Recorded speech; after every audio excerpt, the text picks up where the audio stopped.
Walang kaalam-alam si Kuya Fino na ngayong gabi na to ay matatanggap niya na yung Jamorant niya. At nagkaisa na ang lahat ng tao dito sa bahay. Sobrang excited. Yan na nga at binalot na ni Awi. Muntik pa kami mahuli, pasok ko ng pasok. At sa pagbaba niya ay hindi niya alam meron palang matinding sorpresa na nag-aabang sa kanya. Guys, isang hapon nagulat ako sa piniprint nitong si Awi. Nakikita nyo nga yan, ganyan kakapal yung orders na inaasikaso namin. Kaya naman talagang sobrang busy dito sa bahay. At ngayon officially binubuksan ulit namin ang Shopee account namin. Sobrang dami nagtatanong kasi nahirapan sila mag-order nung nakaraan. Kasi nga nilimit lang namin pero ngayon bukas na ulit. At huwag kang magpapahuli dahil sa bawat jersey na bibilin mo ay makakatulong na malaki sa mga misyon na ginagawa namin. At nang makita ko to talagang nagulat ako. Grabe as in sobrang kapal. Huwag kayong magpapahuli guys. I-click nyo na po yung link kung gusto nyo maka-order ng Toy Story Collection namin. Hindi pa pala lahat yun. Meron pang idinagdag si Ate Lani na hindi pa naisama. Kaya click nyo na po yung link and bago po natin ituloy ito ay meron po muna akong gustong i-share sa inyo. Sabi sa Job 38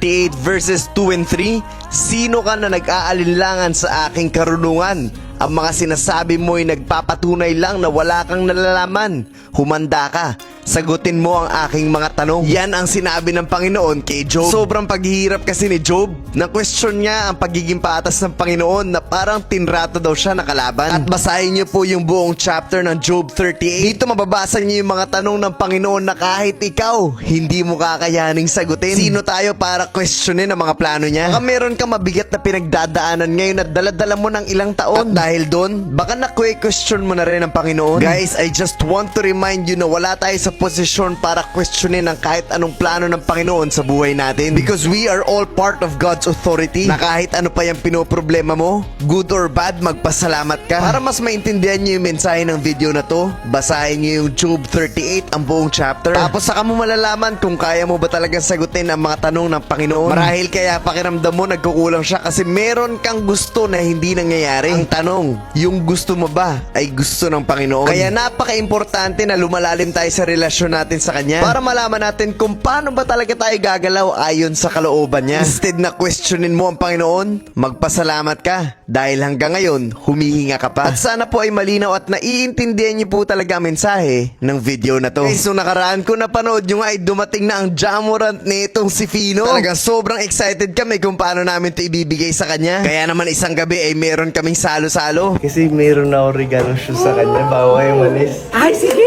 Naklatch pa yun Oh, si Jamorant. Bibigyan ko ng Jamorant si Pino. Bibigay ko yung Jamorant ni Pino. Tulog ka na? Muntik pa mahuli, nandun pala sa hagdanan yung anak ko. Kaya naman niyaya muna siya ni Awi umakyat. Guys, hintayin nyo kami ha. Wala na ni Awi yung Jamorant. Ito nakabalot pero hindi naman alam ni Fino. Kiss mo mas baba. Thank you so much for coming. Hindi, dapat ikaw may dala. Mahirap pag ako may dala.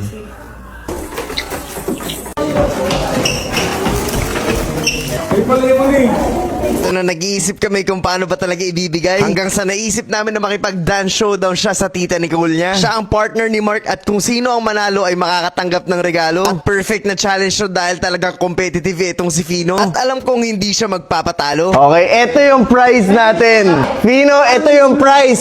Kung sino mananalo. Let's go, Pino! Genshin Impacto. Ito na guys, Jamorant na talaga to. Wala nang atrasan. Galingan mo, Kuya Fino. Abangan nyo kung gaano ka all out itong anak ko.